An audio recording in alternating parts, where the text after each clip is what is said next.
আসসালামু আলাইকুম। আমার নাম ইশরাক আহমেদ। ইন্টিগ্রেশনের আরেকটি নতুন ভিডিওতে আপনাদের সবাইকে স্বাগত। আজ আমরা ইন্টিগ্রেশনের প্রতিস্থাপন প্রক্রিয়ার আরও কিছু প্রবলেম সলভ করব। তবে চলুন শুরু করা যাক। 4-এর এ নাম্বার আমাদের প্রথম ইন্টিগ্রেশনের ফাংশনটি হলো integration of sine square x into cos x d x. এই ফাংশনটিকে কিভাবে ইন্টিগ্রেট করা যায় চলুন দেখি। প্রথমে ধরে নিই I equals to integration of sin square x cos x dx। এখানে দুইটি ত্রিকোণমিতিক ফাংশন, এর মধ্যে যে কোনো একটিকে z ধরে নিলে আমাদের ম্যাথটি ইজিয়ার হবে। যদি আমরা এখানে সাইন স্কোয়ারের মধ্যে শুধুমাত্র সাইন এক্সকে ধরি, শুধুমাত্র সাইন এক্সকে যদি আমরা z ধরে নিই তাহলে আমাদের ম্যাথটি করা খুবই ইজি হবে। কিভাবে ইজি হয় চলুন দেখা যাক। শুরুতে আমরা সাইন এক্সকে জেড ধরে নিয়েছি এবং একে একবার ডিফারেন্সিয়েট করব। আমরা জানি সাইন এক্সকে ডিফারেন্সিয়েট করলে আমরা পাই কস এক্স। সাইডে লিখে দিচ্ছি D d x of sine x equals two হয় কস এক্স। এই ফর্মুলাটি তোমরা তোমাদের নোট খাতায় লিখে রাখতে পারো যে সাইন এক্সকে ডিফারেন্সিয়েট করলে আমরা কস এক্স পাই। সুতরাং সাইন এক্সের differentiation cos x dx equals to dz। এখন আমরা এই দুটি লাইন অরিজিনাল ফাংশনকে রিপ্লেস করব। সুতরাং আমরা পাই I equals to integration of sine square এক্সকে আমরা লিখতে পারবো জেড স্কোয়ার, কারণ সাইন এক্সকে আমরা জেড ধরেছিলাম, তাই সাইন স্কোয়ার এক্সকে আমরা লিখবো জেড স্কোয়ার এবং cos x dx এর পরিবর্তে লিখবো dz। এই যে দেখো পুরো ফাংশনটি একেবারে ইজি হয়ে গেছে। শুধু আমাদের জেড স্কোয়ারকে ইন্টিগ্রেট করতে হবে। জেড স্কোয়ারকে ইন্টিগ্রেশনের ক্ষেত্রে আমাদেরকে x to the power n এর ইন্টিগ্রেশনের ফর্মুলাটি ইউজ করতে হবে। আমরা জানি x to the power n এর ইন্টিগ্রেশনের ফর্মুলাটি হলো x to the power n plus one divided by n plus one plus c. এই ফর্মুলাগুলো নিয়ে আমরা ইন্টিগ্রেশনের প্রথম ভিডিওতে আলোচনা করেছিলাম। সুতরাং আমরা এখানে জেড স্কোয়ারকে ইন্টিগ্রেট করার জন্য ফর্মুলাটি হবে জেড এর পাওয়ার 2+1 নিচে 2+1 প্লাস ইন্টিগ্রাল কনস্ট্যান্ট সি। সুতরাং নিচে হবে 1/3 জেড কিউব প্লাস সি। যেহেতু আমাদের অরিজিনাল ফাংশনটি সাইন এক্স এবং কস এক্স অর্থাৎ এক্সের ফাংশন, তাই আমরা জেডকে জেড রাখতে পারবো না, জেডকে আমাদের অরিজিনাল ফাংশনে রিপ্লেস করতে হবে। আমরা শুরুতেই z equals to sine x ধরে নিয়েছিলাম, তাই এখানে জেড কিউবের বদলে হবে sine cube x plus integral constant C. এটি হলো আমাদের অ্যান্সার। তবে চলো পুরো ম্যাথটিকে আরেকবার সামারাইজ করা যাক। আমাদের ফাংশনটি দেয়া আছে integration of sine square x into cos x d x. এখানে আমরা যদি সাইন এক্সকে জেড ধরে নিই তাহলে আমাদের পুরো ইন্টিগ্রেশনটি ইজি হয়।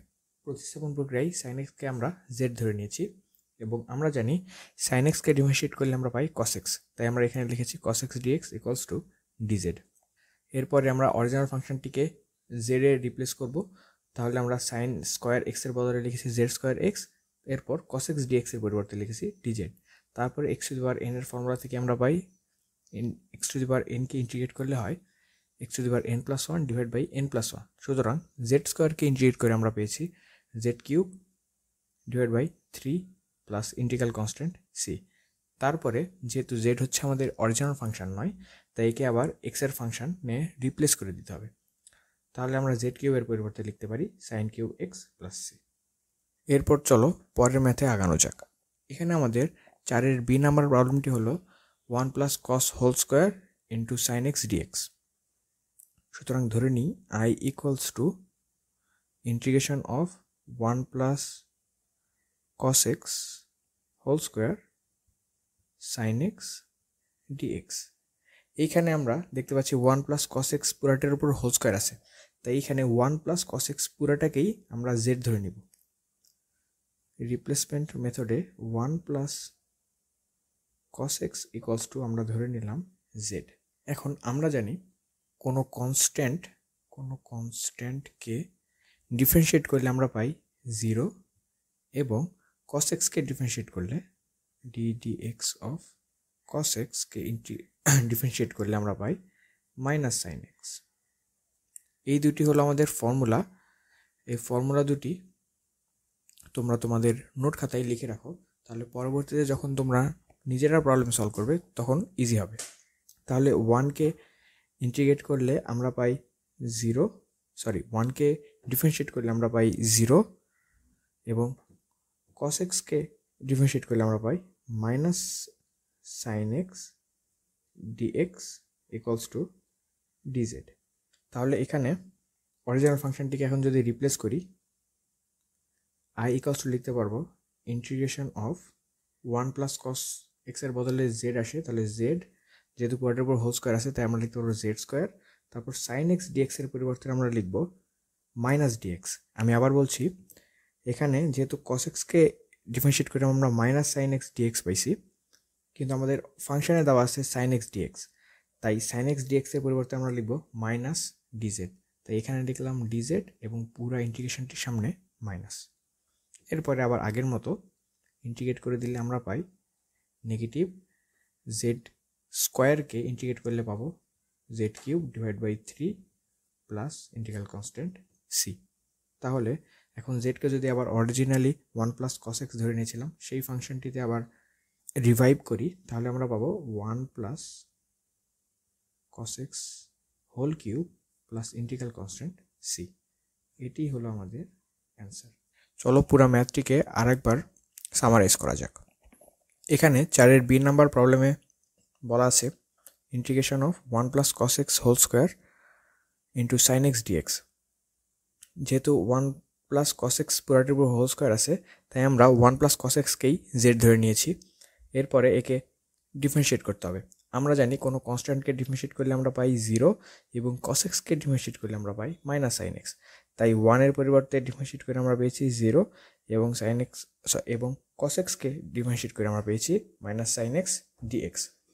এরপরে যদি পুরো ফাংশনটিকে রিপ্লেস করি তাহলে আমরা 1 প্লাস cos x হোল স্কোয়ারের বদলে লিখতে পারবো z স্কোয়ার এবং sin x cos x এর পরিবর্তে মাইনাস dz। তাই মাইনাসটির সামনে এবং dz পেছনে লিখেছি। তারপর z স্কোয়ারকে ইন্টিগ্রেট করলে আমরা পাই z cube by 3 plus integral constant c। তারপরে z কে যদি আবার অরিজিনাল ফাংশনে রিভাইভ করা হয় তাহলে আমরা পাই মাইনাস 1/3 প্লাস 1। এরপরে z কে যদি আবার অরিজিনাল ফাংশনে ব্যাক করানো হয় তাহলে আমরা পাই minus 1/3 into 1 plus cos x whole cube plus integral constant c। তাহলে চলুন এর পরের ম্যাথে আগানো যাক। 4-এর সি নাম্বার প্রবলেমটিতে বলা হয়েছে ফাংশনটি হলো integration of √1 minus sin x into cos x dx। এখানে আমরা ধরে নিই i equals to integration of √1 minus sin x into cos x dx। এখানে রুটের মধ্যে আছে 1 মাইনাস sin x, তাই 1 মাইনাস sin x কেই আমরা z ধরে নিব। ধরি 1 minus sin x equals to z। এখানে আমরা জানি 1কে ডিফারেন্সিয়েট করলে আমরা পাবো 0 এবং মাইনাস তারপরে sin x কে ডিফারেন্সিয়েট করলে আমরা পাবো cos x। আমি আবার বলছি sin x কে ডিফারেন্সিয়েট করলে আমরা পাবো cos x dx into dz। এখানে আমি নিচে লিখে দিচ্ছি differentiation dx of sin x equals to হয় cos x। এটি তোমরা তোমাদের নোট খাতায় অবশ্যই লিখে রাখো, তাহলে পরবর্তীতে তোমরা যখন নিজেরা ম্যাথ করবে তখন ইজি হবে। এখন পুরো ফাংশনটিকে রিপ্লেস করলে আমরা পাই i equals to √1 minus sin x এর বদলে আসে z এবং cos x dx এর পরিবর্তে আসে মাইনাস dz। তাই মাইনাসটিকে সামনে এবং dz-কে পেছনে লিখলাম। এখানে মাইনাস √z-কে আমরা z এর পাওয়ার হাফ ধরে নিতে পারি, তাহলে আমরা x two the power n এর ফর্মুলা হিসেবে আমরা লিখতে পারবো z এর পাওয়ার হাফ প্লাস 1 নিচে হাফ প্লাস 1 প্লাস c। তাহলে এখান থেকে আমরা পাই হাফ z এর পাওয়ার হাফ প্লাস 1 হইলে লেখা যায় 3/2 নিচে 3/2 প্লাস ইন্টিগ্রাল কনস্ট্যান্ট c। একে একটু যদি মডিফাই করে লিখি তাহলে আমরা পাবো মাইনাস 2/3। z কে যদি অরিজিনাল ফাংশনে রিভাইভ করা হয় তাহলে আমরা পাবো 1 minus sin x whole to the power 3/2 plus integral constant c। এটি হলো আমাদের অ্যান্সার। চলো পুরো ম্যাথটিকে আরেকবার সামারাইজ করা যাক। 4-এর সি নাম্বার প্রবলেমটিতে বলা হয়েছে integration of √1 minus sin x into cos x dx। এখানে 1 মাইনাস সাইন এক্সকে যদি আমরা জেড ধরে নিই তাহলে একে ইন্টিগ্রেট করলে আমরা পাবো 0 minus cos x d x into equals to d z. যেহেতু কনস্ট্যান্টকে ডিফারেন্সিয়েট করলে আমরা পাই 0 এবং সাইন এক্সকে ডিফারেন্সিয়েট করলে আমরা পাই কস এক্স, তাই আমরা এখানে পাই minus cos x dx equals to dz. এরপরে পুরো ফাংশনটিকে যদি জেডে রিপ্লেস করে দিই তাহলে আমরা পাবো 1 মাইনাস সাইন এক্সের পরিবর্তে জেড, তাহলে রুট জেড, এবং কস এক্স ডিএক্সের পরিবর্তে মাইনাস ডিজেড, তাই মাইনাসটি সামনে এবং ডিজেডটি পেছনে লিখে আমরা পাই minus integration of root z dz. এখন রুটকে আমরা জেডের পাওয়ার হাফ হিসেবে লিখতে পারি, তাহলে জেডের পাওয়ার হাফ হলো আমাদের x to the power n এর ফর্মুলায় পড়ে। X to the power n এর ফর্মুলা অনুযায়ী আমরা পাবো ইন্টিগ্রেশন হবে z to the power half plus 1 divided by half plus 1 plus integration constant C. তাহলে একে একটু ক্যালকুলেট করলে আমরা পাই মাইনাস জেডের পাওয়ার 3/2 ডিভাইড বাই 3/2, এরপরে একে মডিফাই করলে আমরা পাই মাইনাস 2/3, এবং জেডকে যদি আমরা 1 মাইনাস সাইন এক্স দ্বারা আবার রিপ্লেস করি তাহলে আমরা পাবো 1 মাইনাস সাইন এক্সের পাওয়ার 3/2 প্লাস ইন্টিগ্রেশন কনস্ট্যান্ট সি। এরপর চলো পরের ম্যাথে আগানো যাক। 4-এর ডি নাম্বার প্রবলেমটি হলো integration of cos x divided by 1 minus sine x whole square dx. তাহলে চলো একে ধরে নিই I equals to integration of cos x 1 minus sine x whole square dx. এখানে 1 মাইনাস সাইন এক্সের উপরে হোল স্কোয়ার আছে, তাই একে 1 মাইনাস সাইন এক্সকেই জেড ধরে নিই। 1 minus sine x equals to z. তাহলে একে যদি আমরা ডিফারেন্সিয়েট করি তাহলে পাবো 1কে ডিফারেন্সিয়েট করে পাই 0, এবং মাইনাস সাইন এক্সকে ডিফারেন্সিয়েট করলে পাবো minus cos x dx equals to dz. পুরো ফাংশনটিকে যদি রিপ্লেস করে দিই তাহলে আমরা পাবো উপরে থাকে কস এক্স ডিএক্স এর পরিবর্তে নেগেটিভ ডিজেড আর নিচে জেড স্কোয়ার। তাহলে এইখানে যদি 1/z স্কোয়ারকে ইন্টিগ্রেট করা হয় তাহলে আমরা পাই মাইনাস 1/z প্লাস সি। ইন্টিগ্রেশনের ফর্মুলা থেকে আমরা জানি 1/z স্কোয়ারকে ইন্টিগ্রেট করলে আমরা পাবো মাইনাস 1/z প্লাস সি, আর আগে থেকে মাইনাস থাকার কারণে এটি হয়ে যাবে 1/z প্লাস সি। আবার এখানে যদি জেডকে অরিজিনাল ফাংশনে রিভাইভ করা হয় তাহলে আমরা পাবো 1 divide by 1 minus sine x plus integral constant C. এটি হলো আমাদের অ্যান্সার। তাহলে চলো ম্যাথটিকে আরেকবার সামারাইজ করা যাক। এখানে আমাদের ফাংশনটি দেয়া আছে integration of cos x divide by 1 minus sine x whole square into dx. এখানে 1 মাইনাস সাইন এক্সকে যদি জেড ধরে নিই তাহলে কি ইন্টিগ্রেট করলে আমরা পাই minus cos x dx equals to dz. তারপরে যদি অরিজিনাল ফাংশনের সাথে রিপ্লেস করি তাহলে আমরা পাবো কস এক্স ডিএক্স এর পরিবর্তে মাইনাস ডিজেড, তাই মাইনাসকে ইন্টিগ্রেশনের বাইরে লিখেছি।